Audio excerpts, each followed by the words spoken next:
computador.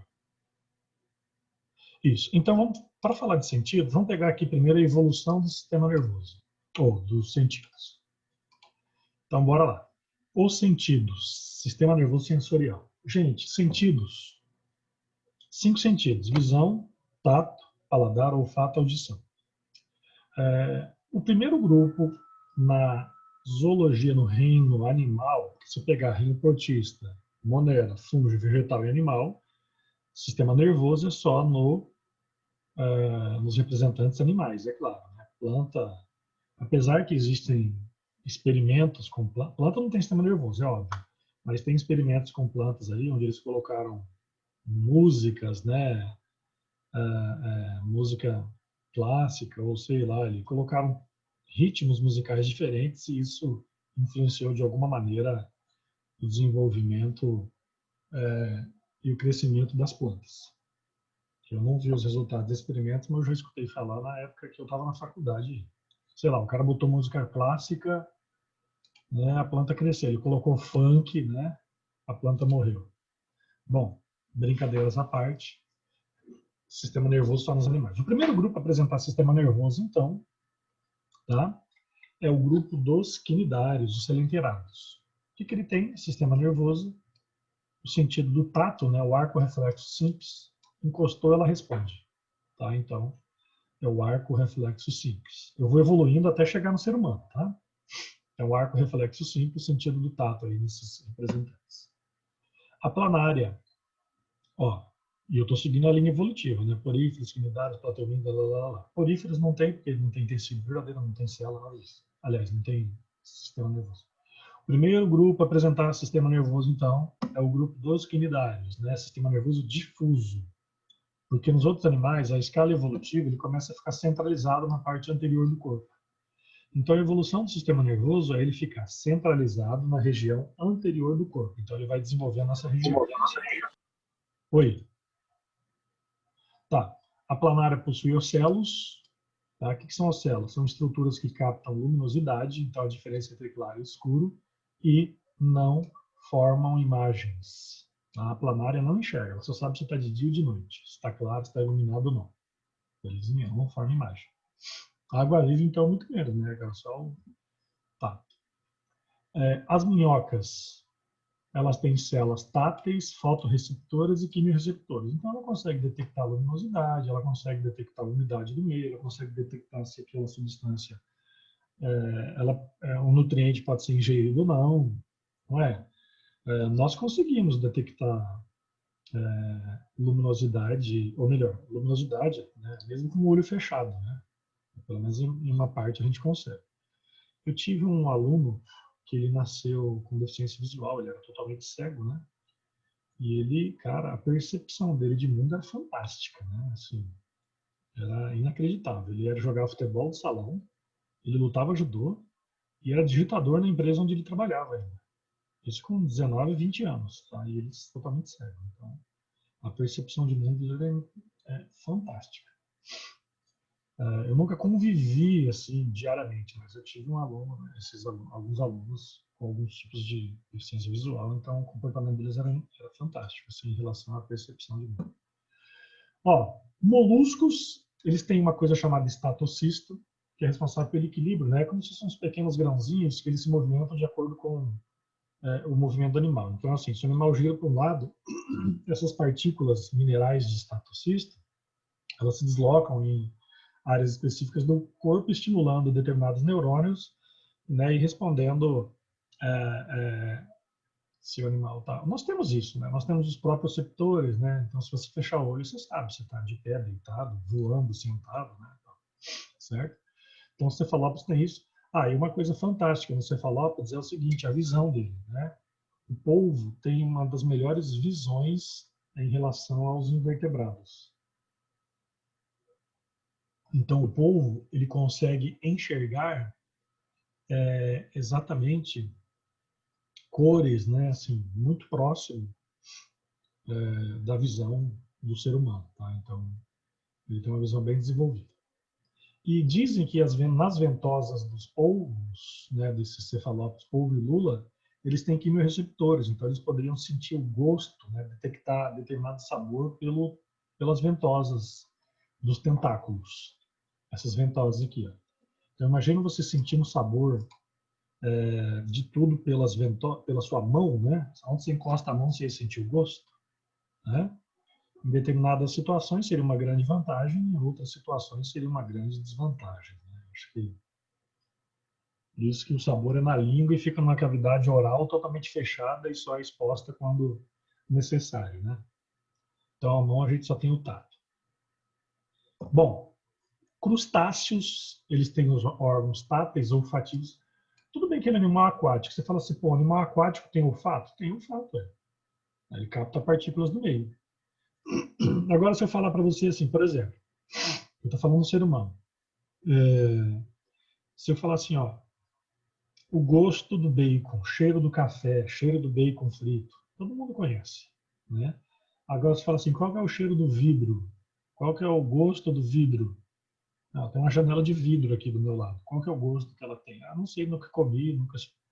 Por quê? Porque eles não liberam partículas na atmosfera, não liberam partículas no ar ou na água, né? Então, muitos objetos, a matéria, né, que você não consegue detectar o cheiro ou o gosto, simplesmente é porque ela não libera partículas na atmosfera. Essas partículas são captadas pelos órgãos sensoriais, então por isso que a gente não consegue reconhecer, por exemplo, o gosto do vidro, né? Porque o vidro não fica liberando partículas no ar onde você consegue detectar o cheiro. Por isso. Tá, então os crustáceos aqui, ó, a parte anterior do animal, a antena, então é a grande responsável por isso, pela detecção, né, de partículas dissolvidas na água. Os insetos apresentam capacidade auditiva, né, olfativa, né, eles têm pelos e cerdas pelo corpo, as patas também, as antenas, né, a antena é olfativa, então é assim. Você já viu que uma formiguinha, quando ela acha um alimento no chão, ela sai andando ali, né? Daqui a pouco ela volta com um monte de formiguinha, ela forma aquele caminho. Sabe por que isso acontece? Quando ela vai se deslocando, ela comprime o abdômen contra o chão e vai deixando tipo um feromônio, entendeu? Tipo o ácido fórmico de formiga. Então ela deixou uma marca, tipo assim, ó, eu vou fazer um almoço aqui em casa e vou convidar vocês, e aí eu vou deixar uma marca, o GPS, né, localização.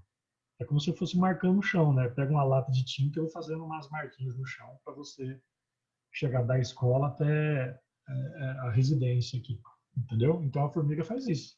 Ela vai demarcando o chão, tá? Ela não vai simplesmente para a dimensão, ela vai reconhecendo. E as antenas são estruturas para localizar isso. No entanto que você for passar o dedo ali no local, uma substância, ela não consegue mais, ela se perde, né? Tá. Então, elas têm então tato olfativo. A formiga, gente, ela consegue alguns insetos, na verdade, não só a formiga, né? Mas muitos insetos conseguem enxergar até o infravermelho. Sabe aquele infravermelho do controle remoto? Então, muitos deles conseguem enxergar aquilo, tá? Aquele infravermelho. Ainda bem que a gente não enxerga o infravermelho, ainda bem que a gente não enxerga os sinais de Wi-Fi, ainda bem que a gente não enxerga o Bluetooth, né? Senão a gente tava, sei lá, fica todo mundo maluco, né? Ia ver muito sinal para lá e para cá. Tá. Os aracnídeos têm estruturas táteis, né? Aqui na pontinha você está vendo os pedipalpos.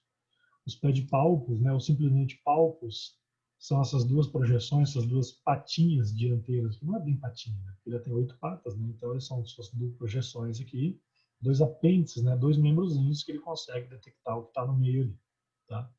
Então, para manipular objetos, comer, reconhecer o que é ruim ou o que não é. Tá? Os animais têm esse potencial. Então, chama pálvulos. Tá vendo? Eu estou evoluindo, né? O sistema nervoso está evoluindo. E é sempre assim, o número de neurônios, células nervosas, sempre vai aumentando na parte anterior do corpo, tá? Ele sempre vai aumentando na região anterior do corpo. Então, é a característica aí dos animais como um todo. Ó, os insetos, eles têm os olhos compostos com unidades chamadas omatídeos. Então, entre os insetos tem olhos simples, olhos compostos, né? Então, os omatídeos, está vendo cada célazinha dessa aqui? O omatídeo é cada uma dessas células, certo? É cada uma dessas células aqui, onde a gente imagina uma Vocês conseguem...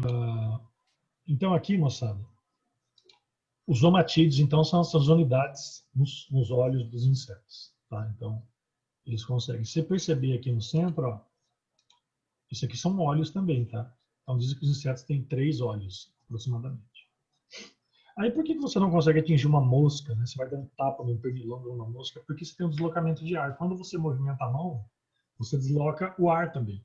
Então, o inseto consegue captar, a mosca consegue captar o deslocamento de ar naquela região antes da sua mão chegar. E ela consegue fugir antes. O pernilongo é assim também.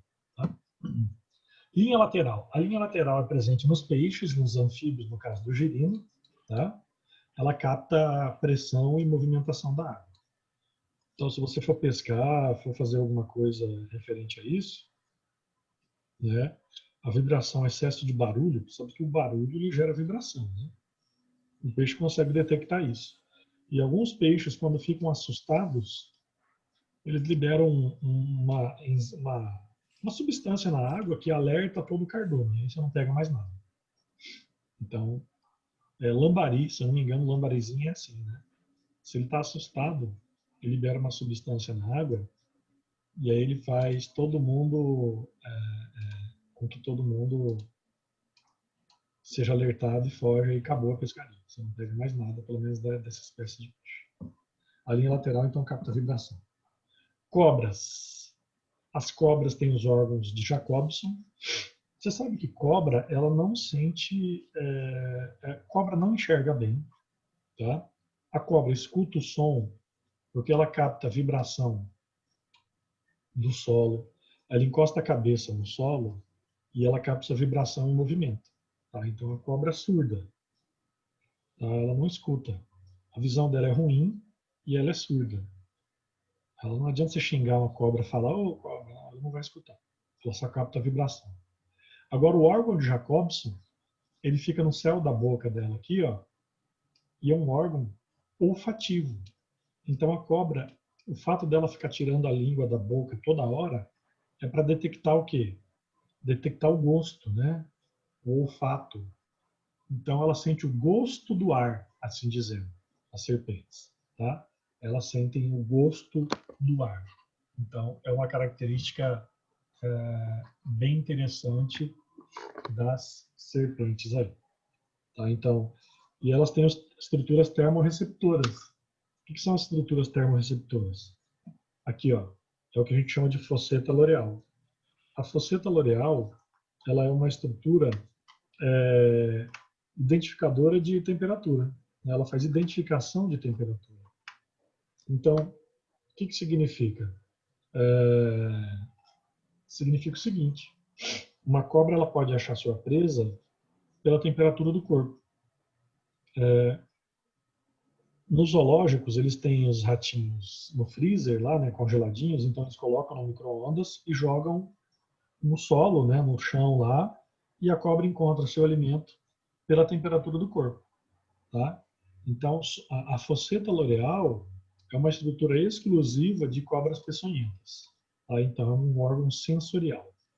Tá? Chama fosseta loreal ou fosseta lacrimal. Você vê que só as cobras venenosas que possuem, entre a narina e os olhos, fica aqui a fosseta loreal. Tá? É uma estrutura termorreceptora, ela capta a temperatura do meio. Então, a cobra ela só não vai te achar se você não estiver se movimentando e tiver com o corpo frio, né? Mas você não tem o corpo frio, você está a 36 graus. Lembra de Predador, né? Tem um filme do Schwarzenegger, um dos melhores filmes dele, que é Predador, né? Dos anos 90, os anos 80. Depois você assiste, é bem legal o filme. Eu gosto de ação, alienígena, essas coisas. E o Predador ele enxergava tipo igual as serpentes. Ele capta a temperatura do corpo, tá? Do meio, assim. Tá? Então é só uma curiosidade. Bom, os morcegos eles têm a ecolocalização, tá? A ecolocalização é por onda sonora. Nem tanto que se você produzir um som, ó, eu estou falando com você aqui, né? Eu estou falando com você, aí eu vou passar, né, um caderno aqui na minha frente, ó. Som. Você vê que o som vai mudando conforme eu estou passando o objeto na minha frente aqui, não é? Então, por exemplo, se eu estou produzindo um som e fazendo um barulho e passa um objeto na minha frente, eu consigo perceber, né? Então, quando você estiver assobiando, cantando, falando, passa um objeto na sua frente. Você vê que o som ele dá uma alterada, ele dá uma mudada. Então, o morcego é mais ou menos dessa forma que ele enxerga, tá? Ou melhor, que ele reconhece o que está na frente dele. Tá? Tinha um garotinho lá americano que ele era cego e ele andava de bicicleta por ecolocalização, para você ter uma ideia. Tá? Ele andava de bicicleta por ecolocalização. Então é bem interessante isso. Tá? Então ele consegue captar lá, ó, ele emite o sinal, né, o sinal sonoro, certo? E aí sinal ele muda a frequência e ele consegue detectar. Né? Os cetáceos, que é golfinho, baleia, ele tem o sonar, né? Certo? O sonar. O sonar também é como se fosse uma ecolocalização. Beleza? Bom, então evoluímos e chegamos aos mamíferos. Tá? Então vamos agora para os sentidos humanos, literalmente falando. Tá? Os sentidos. Então vamos lá. 5 sentidos: visão, tato, paladar, olfato e audição. Visão, tato, paladar, olfato e audição. Esses todos esses são os nossos sentidos. Vamos discutir cada um dos sentidos agora detalhadamente, tá? Detalhadamente. Bora lá. Então, no nosso corpo nós temos células chamadas esteroceptores, proprioceptores e interoceptores. A gente sabe que os esteroceptores são células sensoriais dos neurônios, né, que captam os estímulos do ambiente. É claro, né, por exemplo, paladar ou olfato. Né? Você está num ambiente onde tem um determinado odor, né? O odor para o ser humano, ele não é mais um fator tão determinante, né? A ponto de manter a sobrevivência. Casos extremos, né? Por exemplo, um incêndio, uma queimada, alguma coisa assim, né? O ambiente está pegando fogo, mas aí você vê a fumaça. Então. Mas um cheiro de vazamento de gás, né? Que ele é invisível, né? É incolor, tal, etc. Você consegue detectar. Então, o GLP, o gás de cozinha, né? Ele é adicionado uma substância para deixar propositalmente um cheiro para alertar, né? Um possível vazamento. Mas só isso. Você não precisa do cheiro para caçar, né? Para conseguir alimento, para conseguir um parceiro, né? No caso, como os animais, um parceiro sexual, não é tão determinante. Tem animais onde só pelo odor, só pelo feromônio, o cheiro do feromônio, tipo as abelhas, né, por exemplo, ela só consegue se reproduzir se tiver odor. Muitos insetos é assim. Não é visão, não é paladar, não é olfato, não é tato, nada disso, é só odor. E o ser humano, o odor, né, salvo exceções, uma pessoa que tiver sem tomar banho alguns dias, né, ela pode liberar um odor que para muitos acaba sendo desagradável, né? Tá? Bom, mas então o paladar é extremamente importante, né? Até questão profissional, né? Na gastronomia, o paladar, né? E o olfato para a gente aqui, só para quem vende perfume, né? Ou casos extremos aí de segurança. Mas não é para sobrevivência diária, não. Né? Eu só vou conseguir comer se eu sentir o cheiro da comida. Tá, proprioceptores, estímulos internos, posição das pernas. Você está deitado? Como é que está a sua rotina, né, estudantil? Você está na sua escrivaninha, na sua mesinha aí e tal, certinho, com o notebook, a apostila aberta, fazendo anotações, tudo certinho? Ou você simplesmente conectou aí o celular e tal, e continua deitado na cama e que não estou nem aí pro mundo, eu só vou voltar ativo quando tiver vacina. Não pensa assim não, tá? Certo? O ser humano é capaz de se adaptar a qualquer situação. Ó, e vencer qualquer situação. Então, o próprio receptor estimula a posição das pernas, está com o braço cruzado, esticado, deitado, pulando, correndo. Tá? Interoceptores, condições internas, está com sede, com fome, com frio, com calor, né? Como é que está internamente aí? Como estamos? Estamos, né? Em relação não a sentido emocional, né? Estou falando a sentido fisiológico, né? Internamente. Com fome, né? Fome e sono, né? É uma coisa que eu sempre sinto. Paladar. Então vamos lá. A língua é um órgão extremamente importante aí para o paladar. Tá? Vamos começar então a falar do paladar. O paladar, então, ele é vamos dizer assim, é da gustação, né? O paladar é gustação. Porque eu posso detectar o sabor ou o gosto, é o que eu falei. Qual que é o gosto do vidro? Você não sabe, porque o vidro não libera partículas e você só consegue detectar substâncias quando ela libera partículas no meio. Então, a questão da gustação é sempre verificada pelo sabor, tá? Pelo sabor. Então, ó, pela língua. Então, na língua, nós temos aí 4 tipos básicos, né, de papilas gustativas ou gustatórias, né, como está aqui. Então, são as circunvaladas, fungiformes, foliáceas e as filiformes. Cabe ressaltar para vocês que nós temos memória, tá? Nós temos memória ligada aos sentidos.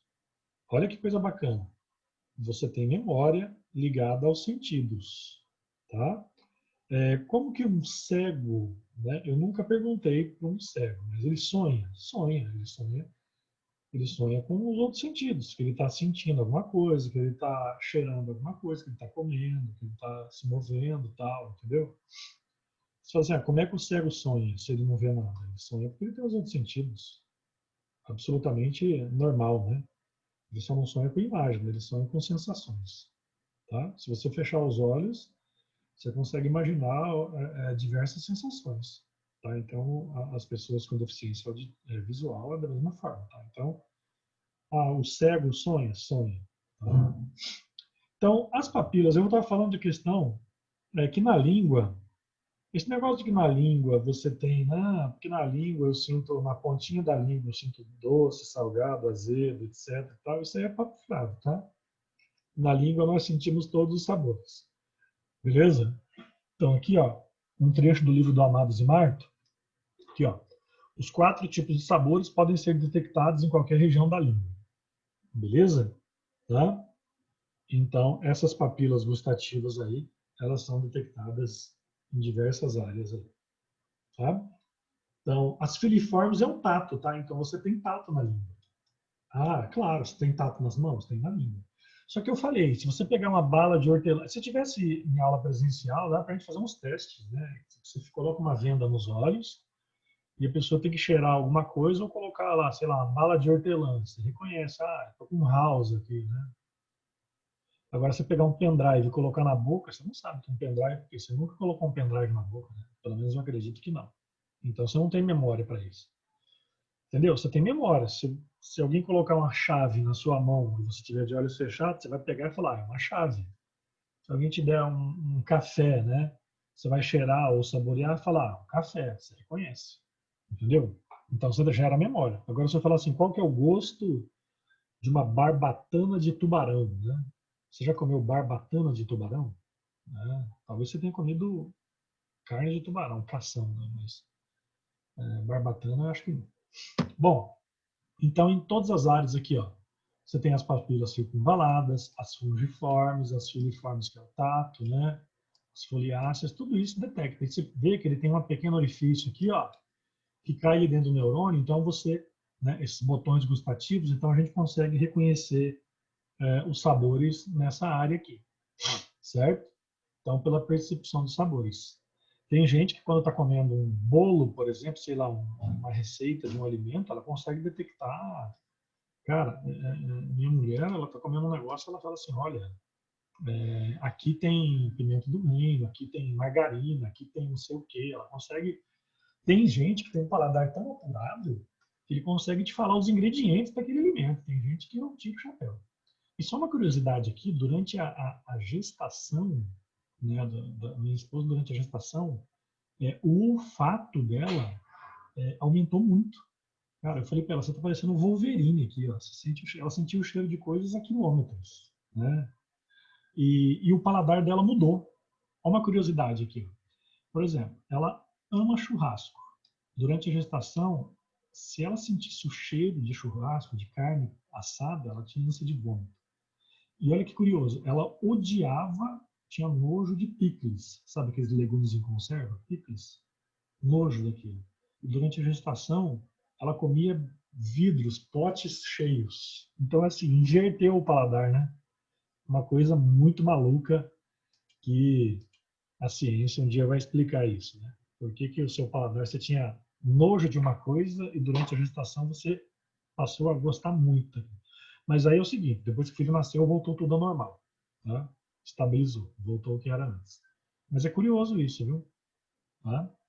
Eu já vi relatos de mulheres que durante a gestação tinha que se trancar num quarto escuro e ficar chupando limão. Né? Aí, ó. Acho que ela tinha criou esse vício, sei lá. Porque cada maluquice. Acho que você já deve ter escutado histórias aí, né, também bem estranhas. Aí a língua, então, as papilas gustativas, né, quando você come uma coisa muito quente, né, pode provocar uma reação aqui, você perdeu o paladar momentaneamente. Lembrando que a boca ela tem uma capacidade de regeneração, né, a gengiva, a boca, a língua, elevadíssima, uma das mais regenerativas do corpo. Vamos falar do o olfato. Cara, o olfato, né, ele é a olfação, o olfato é bem interessante. Então a gente tem o epitério olfativo, tá, que são células quimiorreceptoras, conectadas aí aos lobos frontais, né, das fossas nasais, das cavidades nasais, então a gente sente o, o odor, né? Então toda vez que a gente puxa, né, o ar, a gente estimula então essas células quimiorreceptoras que ficam no sistema olfativo. Quando nós estamos, desculpa a imagem, mas quando estamos com uma gripe, um resfriado forte, existe um acúmulo de muco nessa área, e aí esse muco nessa área acaba bloqueando aqui, ó, essa região aqui dos neurônios, né, da parte olfativa. Então, o que acontece? Ó, essa região aqui, ó, ela enche de secreção, dessa secreção aqui, então muita gente perde, não consegue sentir o cheiro das coisas. Ah, eu estou tão gripado que eu não estou sentindo o cheiro. E olha aí, moçada, uma coisa interessante. O olfato está ligado ao paladar, tá? Muita coisa que você não, que você está arriscando a sentir o gosto, cheira antes, né? Normalmente, muitos alimentos, o cheiro lembra o gosto, tá? Porque passa aqui pela cavidade oral, né? Certo? Você inala, cheira alguma coisa e ele pode passar por essa região, né, no bulbo olfativo, e aí o cheiro dos alimentos estimula, então. E uma coisa interessante, que o cheiro, ele pode estimular, né, a salivação e os movimentos peristálticos. Então tem gente que sente o cheiro de alguma coisa, né, ou até olha uma comida, né, você começa a salivar. Né? Por exemplo, na culinária oriental, aqueles pratos, né, sushi, etc., eles são muito bem elaborados. Então você olha aquilo, você fica, né, aquelas imagens, né, se você pegar aí nas redes sociais, quem mexe com alimentação e gastronomia, ele faz questão de tirar aquelas fotos, né, onde a pessoa olha aquilo, ela fica, né, começa a salivar. Tá? Então é estímulo nervoso também. Tá? Então a salivação, para você ter uma ideia, ela é estímulo visual e olfativo, tá? Antes mesmo de você comer o alimento, colocar na boca, você já pode ativar seu sistema digestório. Então, o início da digestão é ativada não quando você come alguma coisa, mas simplesmente quando você olha, né, sente o cheiro ou até pensa em determinada comida. Certo? Então, você vai perder o olfato quando você está gripado, né? Você pode perder o olfato também. Eu tenho um colega que perdeu o olfato, ele sofreu uma pancada fortíssima na cabeça e ele perdeu o olfato. Eu não sei especificamente, caiu de moto, né? Caiu umas 7 vezes de moto. O cara parecia o ciborgue lá da Liga da Justiça, né? Cheio de placas metálicas pelo corpo. Olha lá, ó, tá vendo? Olha o bulbo olfativo aqui, ó. Então, o ar entra aqui, as partículas de ar entram aqui e estimulam essa região. Então, por isso você sente o cheiro, né? É um alerta, né? Certo? Aqui, ó. Olha o muco aqui, ó. Então, você está gripado, encheu de muco essa região, o que acontece? As partículas de odor, tá? Elas ficam impedidas de chegar no epitélio olfativo, diminui essa capacidade. Então, por isso que com uma gripe forte você não consegue sentir o cheiro, especificamente. Tá? Então, as partículas de odor encostam aqui e seu neurônio consegue reconhecer. Né? E a questão da memória também. Né? Lembra que você tem memória olfativa. Né? Ah, como é que você sabe disso? Ué, você reconhece, né? Se ali chega alguém perto de você, quantas vezes alguém não chegou para você e falou assim, ah, você está usando tal perfume, né? Aí você fala, sim, estou usando, tá vendo? É memória olfativa, né? Certo? Você sabia que, eu vou puxar um lado curioso aqui da ciência, que é o seguinte, o ser humano ele não consegue, muitas vezes, o olfato não é um fator tão determinante na escolha do parceiro, né? Mas foi feito um teste na Inglaterra para evitar os mecanismos utilizados nos seres vivos para evitar o endocruzamento. E é uma curiosidade bem interessante, né, que eu aprendi lá na UFMS, na aula de genética, foi o seguinte. Eles falaram que na Inglaterra eles pegaram vários homens, né, pediram para eles tomarem banho e tal, não utilizar nenhum tipo de perfume, não passar perfume nada, e usar uma camiseta esterilizada durante 24 horas. Certo? O que acontece? É, usando essa camiseta, eles, depois de 24 horas, sem passar perfume nada, eles colocaram essas camisetas em uma sala. Né, e chamaram as mulheres que era irmã, namorada, prima, amiga, esposa, né? E mandaram ir cheirando as camisetas desses vários homens. E a conclusão do experimento foi muito interessante. Quanto era maior o grau de parentesco com o odor da camiseta, que a mulher cheirava a camiseta, quando era do irmão, por exemplo, ela falava, nossa, que catinga, né? Que carniça horrível. E quando era do marido, e elas não sabiam, tá? Elas não sabiam de que eram as camisetas, simplesmente iriam cheirando. Quando era do marido, do namorado, ela cheirava aquilo e falava, nossa, esse cheiro aqui não tá ruim, né? Tipo, tá bom, etc e tal. Ué, e é óbvio, né?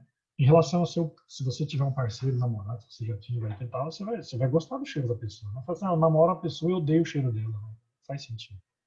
Quem tá casado junto ali, ou namorando e tal, normalmente, naturalmente, gosta do odor do parceiro, né?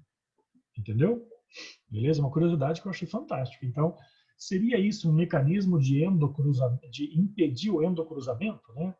Por isso que nos animais, né, muitos pelo cheiro eles não querem um irmão ou seja lá o que for na natureza.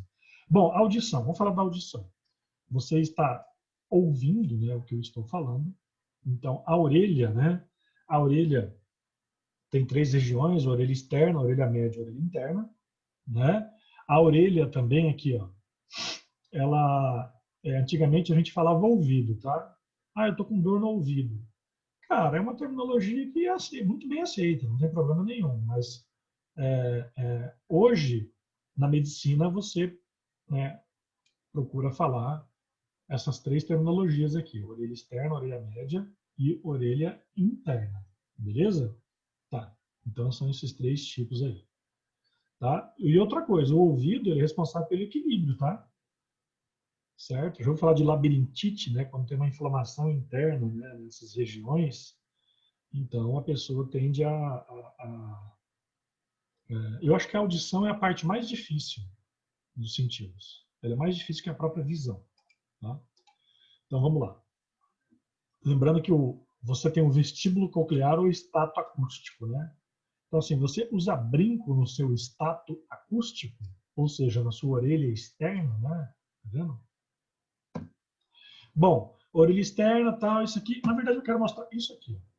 Então a gente tem aqui a orelha externa, orelha média, né, e orelha interna. Então a gente tem aqui a orelha externa, que é o pavilhão auditivo, né, o buraquinho do ouvido aqui, o tímpano, né? Então não é recomendado ficar introduzindo objetos aqui no seu meato acústico, né, popularmente conhecido como buraco da orelha, né, buraco do ouvido. Então é o seu meato acústico, não introduza cotonetes ou coisas do tipo, que existe uma cera e essa cera é para proteção e reter partículas que possam cair dentro, e até umidade, né? Cair aqui no canal auditivo. Beleza? Lembrando que o canal auditivo, olha lá, ele tem a tuba auditiva que é conectado com a garganta. Tá? Então, muitas vezes você, não só com a garganta, assim, não tem o otorrino, né? O otorrino é um médico especialista em nariz, garganta e ouvido, não é assim que eles falam? Certo? É porque é tudo interligado. Então, muitas vezes alguém pingou uma medicação no ouvido aqui e sentiu o gosto dela, né? Ou um colírio, né? Alguma coisa assim. Então, Meu cachorrinho é um shih tzu. Quando eu coloco colírio nos olhos dele, eu pingo no ouvidinho dele, ele começa a salivar, tá? Ele vai começando a salivar. Então, você já percebe que existe essa... E, cara, tem aquelas coisas na internet que você vê assim, o cara puxou um cigarro, aspirou a fumaça, fechou o nariz e assoprou, saiu a fumaça pelo ouvido. Depois eu procuro isso, tem umas coisas bizarras aí, mas é a prova anatomicamente. Falando em medicina, é a prova de que existe uma comunicação, então, entre esses órgãos. Tá? Então, pavilhão auditivo, ó, orelha externa. Vamos dividir aqui, ó, orelha externa, né? Aqui, ó, orelha externa, orelha média e orelha interna. Beleza? Tá, muito bem. Aqui é o estribo, martelo. Aqui, deixa eu mostrar uma coisa, outra coisa para vocês aqui. Ó. Martelo, bigorna e estribo. Os ossículos do ouvido aqui. Ó. A função deles é amplificar, tá, o som. Então, a orelha externa, ela simplesmente vai secretar cera, né? E a orelha média interna aqui é onde tem, né, o martelo, bigorna e estribo. Ok? E a orelha interna, né, a gente vai ver o quê? A gente vai ver aqui essas estruturas como labirinto, né? E você está vendo aqui os canais semicirculares? Os canais semicirculares são três anéis, né? Cheios de um líquido, né? Uma linfa chamada endolinfa, que ele fica se movimentando. Então, quando você gira a cabeça rapidamente, esse líquido continua se movimentando. E se você parar, né, você pode ter a sensação de tontura. Né? Olha lá, o tímpano, né, que pode sofrer perfuração, um impacto, um barulho muito forte. Né? Há relatos de pessoas que, próximo a explosões, né, perderam a audição, porque o barulho da explosão, ou arma de fogo, né? Eu vi o relato de uma pessoa falando que durante um assalto, é assim, o cara estava dirigindo o trânsito, chegou o assaltante com a arma e apontou direto para a pessoa e o cara disparou o revólver. E só que ele não, é óbvio, né, não acertou, mas assim, o som do revólver comprometeu a audição da pessoa. Diz que estourou o tímpano da pessoa. Então ela perdeu, assim, ela está viva, claro, mas ela comprometeu seriamente a audição devido ao impacto, barulho. Então tomem bastante cuidado, tá? Sons excessivos e explosões, sons muito... Tudo bem que você não fica perto de explosão, né? Mas se você ficar ouvindo fone de ouvido no volume muito elevado, você pode estar destruindo essas células aqui, ó, as células receptoras do som. E aí você pode se tornar uma pessoa idosa com bastante dificuldade auditiva, né? Aquela pessoa, já viu aquele idoso que você tem que gritar para ele ouvir, né? Então, essa pessoa possivelmente ela passou. Eu tenho um tio que ele trabalhou a vida inteira com indústrias e máquinas, né? E não usava protetor auricular. Hoje é uma pessoa que ele ficou surdo praticamente, né? Ele tem que usar um monte de aparelho auditivo. Tá? Bom, como captamos o som? Eu contei aqui os passos, né? Então o som chega no tímpano, certo? No pavilhão auditivo, é claro, manda para o tímpano. Aí ele manda isso, essas ondas sonoras são transmitidas para o martelo, bigorna e estribo, tá? Que eles vão ser amplificados. Aí ele vai diretamente para o aparelho vestibular, certo? E a partir daí estimulam células mecanoreceptoras, essas células aqui que a gente viu, né? Aqui, ó. E consequentemente esse som é enviado para a cóclea, tá? Depois eu vou mostrar a imagem, tá? Você no ouvido interno você tem o sáculo, o trículo e os canais semicirculares, todos responsáveis pelo equilíbrio do corpo, tá? Dentro da cóclea você tem o órgão de Corti, né, ou Corti aqui, né, que são células que captam som também. Nós temos a janela oval, né? A janela oval, ela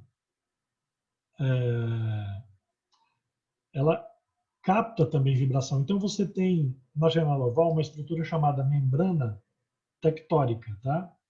Essa membrana tectórica, ela aumenta o estímulo, né? Ela amplifica o som. Então todas as estruturas que tem no interior do ouvido, aqui, ó, elas são responsáveis por amplificar o som que você está captando, né? E isso mandar para as células sensoriais. Então é assim.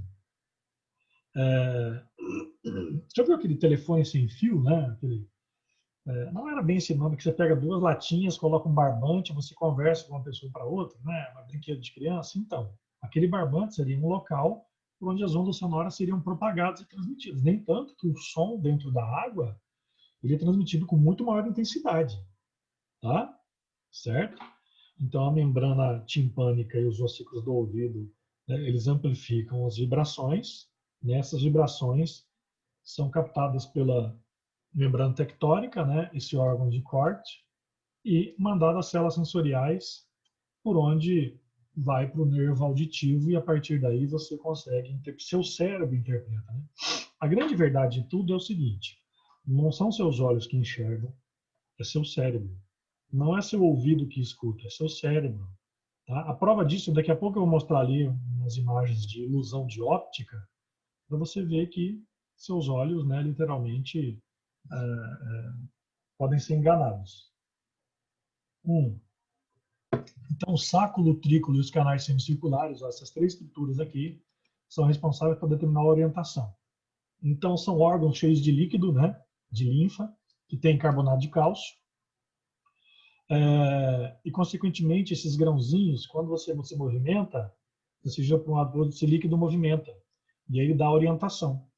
Então, aqui, ó, após girar a cabeça, os líquidos dos canais semicirculares continuam em movimento, causando sensação de tontura. Beleza? Não vai esquecer disso. Daqui a pouquinho eu envio o slide aí para vocês, tá? E vocês compartilham com os coleguinhas. Subo aqui, tá? Esse slide aqui para vocês. Aí, ó, os canais semicirculares, tem líquido aqui dentro. Então, esse líquido fica se movimentando. Você está parado, o líquido está parado. Você começar a girar e saltitar para lá e para cá, esse líquido aqui fica girando. Aí você para repentinamente, o líquido continua movimentando. Aí você abre o olho, né? Seu olho está mandando uma imagem para o seu cérebro que está tudo parado, mas o líquido aqui dentro está se movimentando. Aí você tem a tontura. Entendeu? Aí bebida alcoólica, né? Sei lá, alguma droga que a pessoa utilizou, pode afetar essas células sensoriais e você tem a sensação de que tudo está girando, rodando aí, no caso, a própria doença labirintite também. Beleza? Tá. Quando você sobe uma montanha, só para fechar esse raciocínio, a tendência é o quê? Que a pressão diminui, né, e o tímpano é empurrado para fora, óbvio. Quando você mergulha, né, quem já mergulhou aí, ou você está descendo uma montanha, você está descendo uma serra, a pressão aumenta e o tímpano é empurrado para dentro. Então, durante a decolagem ou pouso de aviões, ou você está descendo uma serra, né? Eu vou lá para Curitiba, né? Eu vou lá para praia de carro. O recomendado é você comer mastigando um chiclete, né?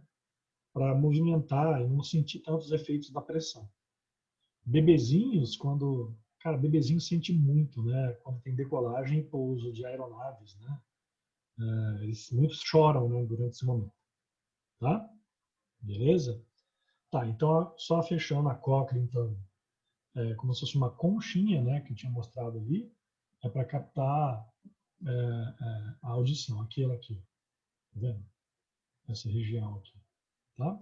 Belezinha? Tá, muito bem. Bom, vamos lá. Vamos falar da visão. A visão, ela é muito importante, tá? A visão, ela é muito importante. Por quê? Porque através dela você consegue, né, fazer uma grande interpretação do mundo e de tudo que está à volta. Então vamos ver a anatomia do olho. Você sabia que, pô, você está assistindo videoaulas aí várias horas por dia, né, tal? Qual que é recomendado? Como existe todo esse grupo de músculos aqui do olho, ó, né, você tem aqui, ó, reto lateral, reto inferior, né? Você tem oblíquo inferior, né, oblíquo superior, reto superior. Essa músculo, cara, isso é músculo. Ah, o que eu faço? Eu tenho que exercitar? Ah, você ficou ali 8 horas consecutivas assistindo videoaula, numa distância de 30 a 40 centímetros do seu olho, ali, a tela, né? Sabe o que você tem que fazer para relaxar? Você ficou contraindo esse músculo várias horas. Para relaxar, você tem que, quando desligar o aparelho, você procura verificar objetos à distância, tá? Certo?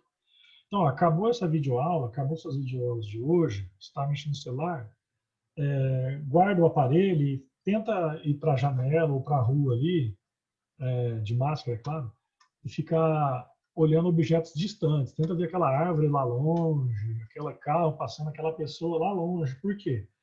Porque isso, gente, você pode perguntar para o seu oftalmologista, tá? Vai lá no seu oftalmo aí e pergunta para ele. Isso ajuda a relaxar essa musculatura aqui. Certo? Beleza? Então nós temos células no olho chamadas fotorreceptores. Muito bem. Seguinte, conjuntivite, inflamação da conjuntiva, tá? Inflamação da conjuntiva, conjuntivite. Aqui, ó, isso aqui já é uma coisa bem focada em vestibular. Então, o olho, você está vendo o olho aqui, tem retina, né, aqui, ó, a retina, a esclera e a coroide ou corioide, tá? Então, a esclera é o branco do olho. Olha lá, ó, uma estrutura bem resistente, tá vendo? A esclera é o branco do olho, certo? A corioide, tá? Ou simplesmente coroide, é a estrutura totalmente vascularizada, cheia de vasos sanguíneos. Você está vendo ela aqui na imagem. Tá? Então, a corioide, essa membrana intermediária, né, cheia de vasos sanguíneos para oxigenar e nutrir os olhos, tá? Que ela é onde fica a íris. Tá? A íris do olho fica na corioide, na coroide. Então, lá na íris fica a pupila, tal, tá, e assim vai. Belezinha? Tá. E, é claro, a retina, que tem as células chamadas cones e bastonetes, que eu já vou comentar, tá bom? Cones e bastonetes. Então, a esclera, então, fechando, olhando a imagem aqui. Então, a esclera é a membrana externa, né, do olho, ok? É o branco do olho, ok? Onde os músculos dos olhos ficam conectados aí, certo? Na ponta do olho você tem uma saliência aqui, ó. Se você fechar seu olho agora e movimentar fecha seu olho, coloca o dedo sobre a pálpebra levemente e movimenta o olho para a direita e para a esquerda, você vai detectar uma saliênciazinha. Essa saliência aí é o que a gente chama do quê? De córnea, tá? Aqui, ó. Essa protuberância aqui na ponta do olho, ok? Na ponta não, na parte anterior do olho, beleza? Dentro do olho tem um humor vítreo, humor aquoso, tá? E assim por diante. Bom, então na retina ficam as células fotorreceptoras, que são os cones e os bastonetes. Em média, nós temos aí 120 milhões de bastonetes e 6 milhões de cones, ok? 7 milhões de cones aí. Então, o que acontece? Vamos falar dos bastonetes. Vamos falar dos cones. Os cones, eles são, na real, células responsáveis pela captação de cores, tá? Então, eles são pouco sensíveis à luz, ou praticamente, né, vamos dizer assim, cone é para captar cor e bastonete para captar luz. Uma curiosidade aqui sobre o daltonismo, dizem que a pessoa daltônica, ela tem um número menor de cones. Então, por isso que ela não consegue detectar algumas cores. Só que, em compensação, ela tem um número maior de bastonetes, tá? Ela tem um número maiorzinho de bastonetes para captar luz. Então, os bastonetes aí, a gente tem mais de 130 milhões de bastonetes, tá? Elas captam luminosidade. Alguns animais, os olhos brilham no escuro. Então, isso aí a gente chama de tapetum lúcido. Tá? Eu vou digitar aqui, ó. Vou digitar aqui. Você já viu que o olho de cachorro, de gato, desses grandes predadores, ele tem uma estrutura no olho chamado tapetum lucidum, tá? O tapetum lucidum, aqui, ó. Tapetum lúcido são os cristais que ficam na retina desses, né, desses predadores, que aumenta a captação de luz, tá? Aumentando a captação de luz, eles facilitam a enxergar à noite. Então a coisa é meio matemática, né? Quanto mais cones, mais cores ele enxerga. Quanto mais bastonetes, menos luminosidade. O olho humano ele é responsável por captar mais cores do que luminosidade. Por isso que você não enxerga bem à noite, mas em compensação você detecta todos os tipos de cores aí. Beleza? Tá, muito bem. Deixa eu ver aqui. Na verdade é assim, os bastonetes não captam luminosidade, então por isso que os ocelos, você lembra que ocelos são estruturas que não formam imagem, simplesmente captam luminosidade. Então por isso que pode falar que ocelo, né, são células que têm bastonetes. Ele capta luminosidade apenas. Beleza? A fóvea. Cara, na parte posterior da retina, na parte de trás do olho, aqui, ó, você tá vendo? A gente tem uma estrutura chamada fóvea ou mácula, né? Fóvea ou mácula. Essa fóvea aqui, né, é uma pequena cavidadezinha onde a gente consegue captar a imagem com nitidez. Tá? Então tem menos bastonetes e mais cones bem na fóvea. Você está vendo aqui a fóvea? Ó? A fóvea, então, é essa região que está cheia de cones e pouquinho de bastonete. Para você ter uma ideia, a águia tem 3 fóveas. 3. A águia tem 3 fóveas. De 2 a 3, né? Mas normalmente eu já vi 3. Assim, já ouvi falar de 3. Então, se você tem uma fóvea, nós humanos temos uma fóvea, a gente enxerga bem, imagina a águia com 3. Eu brinco com os alunos, eu falo assim, que a águia é assim, ó, se você pegar o WhatsApp do seu colega, né, numa esquina, e você for para outra esquina, você não consegue ler, mas a águia conseguiria ler, né? Está escrito no texto do WhatsApp, de uma esquina a outra, porque as 3 fóveas amplificam muito a capacidade. Então, dito popular, quando você tem olhos de águia, é porque você está enxergando coisas muito além do que a maioria poderia enxergar. O nervo óptico é essa região aqui, ó, onde a imagem é captada, né, e enviada para o nervo óptico.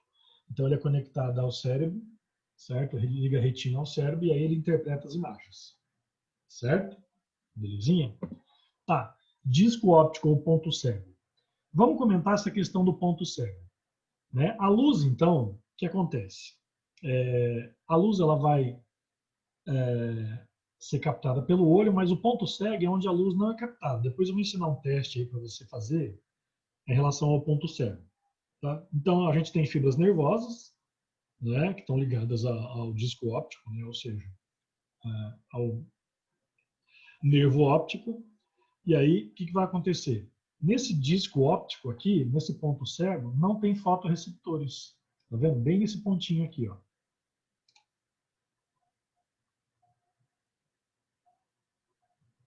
Ó, a lente do olho, gente, a lente do olho, na verdade, é o humor aquoso ali. Fica o humor aquoso dentro da lente do olho, tá? Que, consequentemente, fica no interior da córnea, tá? Então, dentro da córnea tem a lente do olho, que na frente da lente do olho... Deixa eu mostrar a anatomia do olho. Pera aí, vou te explicar. Aqui, ó. Aqui, ó. Cadê o olho? Aqui. Vamos analisar isso aqui. Então, o que você está vendo aqui? Ó?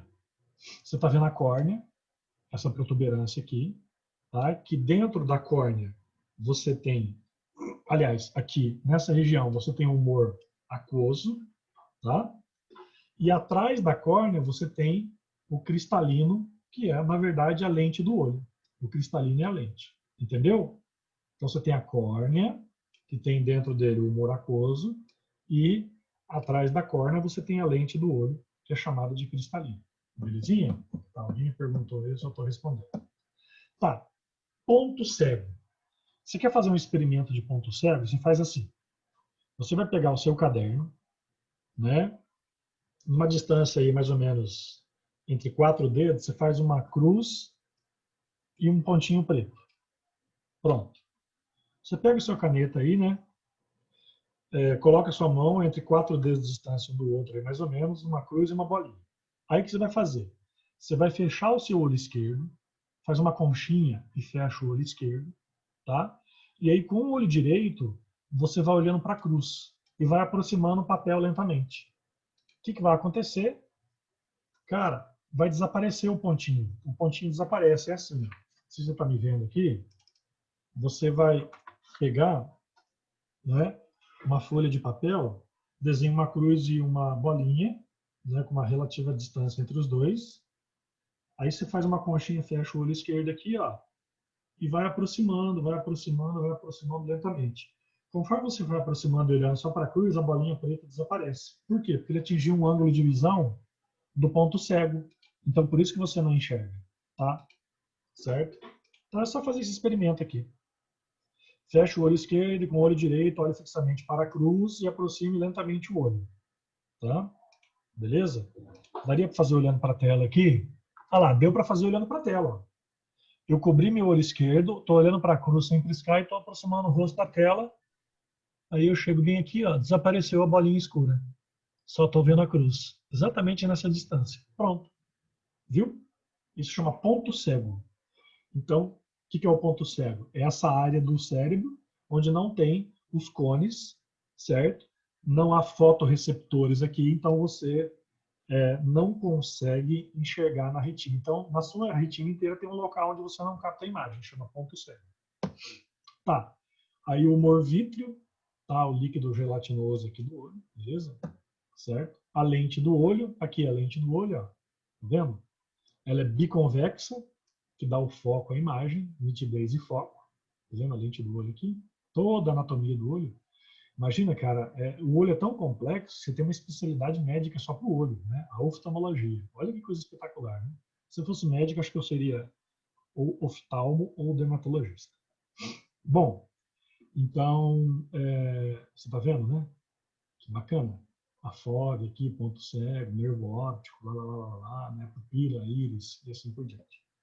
O humor aquoso, tá vendo? O humor aquoso, que ele está ligado ali também ao... O glaucoma é o excesso de pressão no globo ocular, tá? Então a pessoa tem hipertensão no olho. Então a pressão dentro do olho que pode comprometer a visão. Beleza? Tá. Vestibular adora perguntar isso aqui. Pupila. A pupila, seu diâmetro varia de acordo com a luminosidade. Cara, aqui é o seguinte, vamos lá. Você vai na frente do espelho depois, né, olhando para o espelho, você, no banheiro, no seu quarto, onde for lá, você, olhando para o espelho, apaga a luz, né, ou diminui a luminosidade, você vai ver que a pupila dilata. No escuro, a pupila abre. Para quê? Para entrar mais luz dentro do olho. Aí na claridade, a pupila, né, diminui, certo? A pupila diminui. Beleza? Existe, eu já li muitos livros de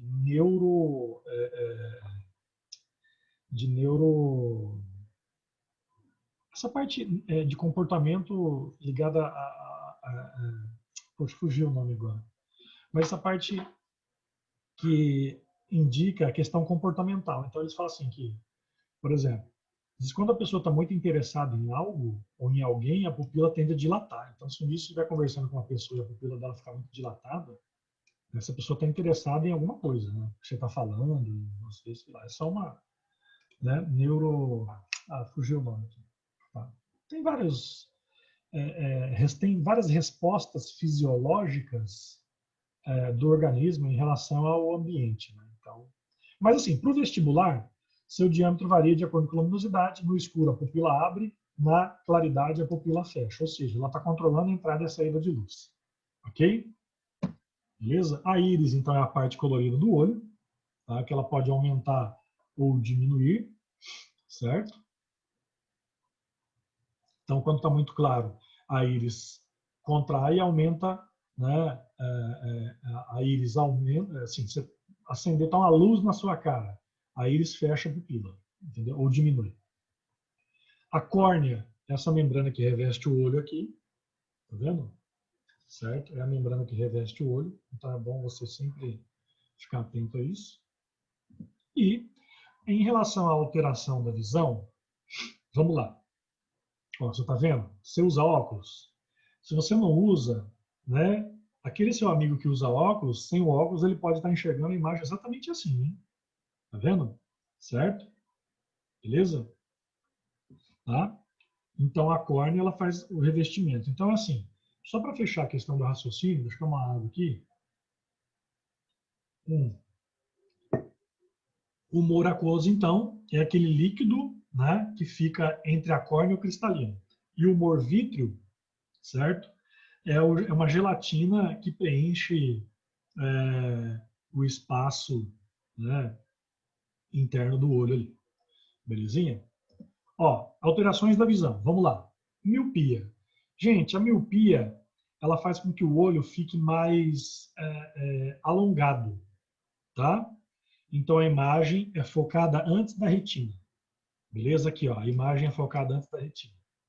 Então, eu sou míope, né? Então eu enxergo assim objetos distantes, certo? Então a miopia. Vamos lá, o que é miopia então, professor? Miopia, né, é quando a pessoa tem o olho alongado, né, o globo ocular fica mais alongadinho e a imagem é formada antes da retina, então a pessoa tem que ficar aproximando os objetos para enxergar melhor. Como que eu faço a correção da miopia? Eu uso lentes divergentes, tá? Beleza? Lembra, o míope tem dificuldade em divergente. Belezinha? Tá? Então, você é míope? Sou. Então, eu tenho dificuldade em divergente, lente divergente. Eu preciso de lente divergente. Entendeu? Macete, né?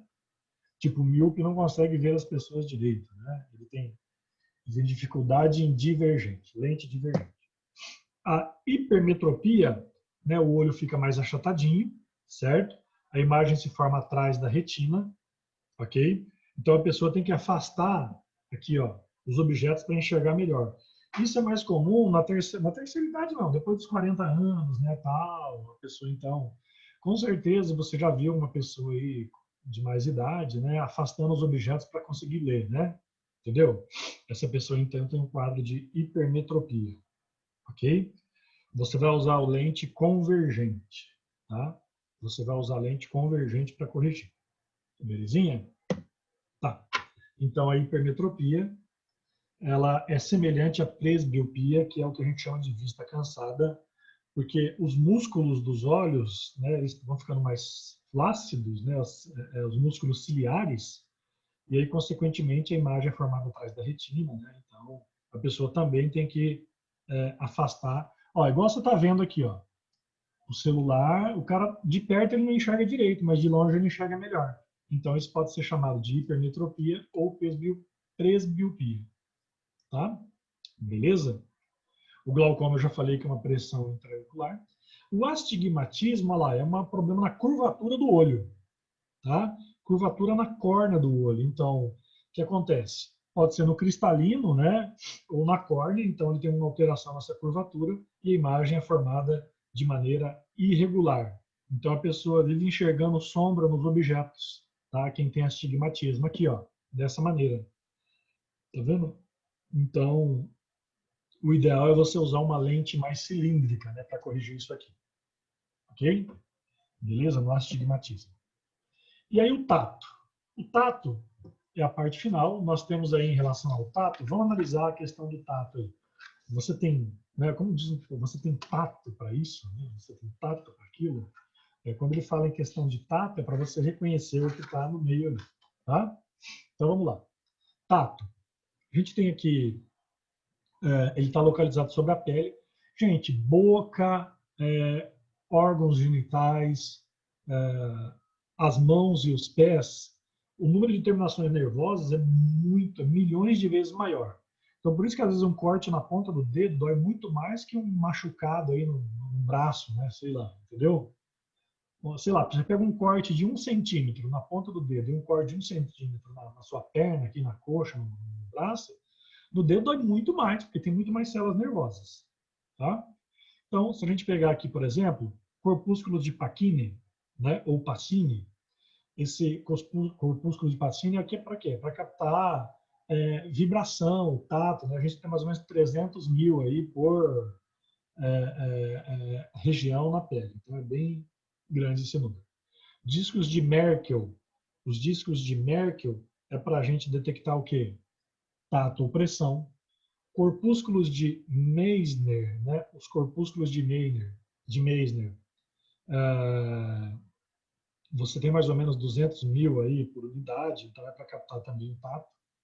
Ó, terminações nervosas livres é para dor.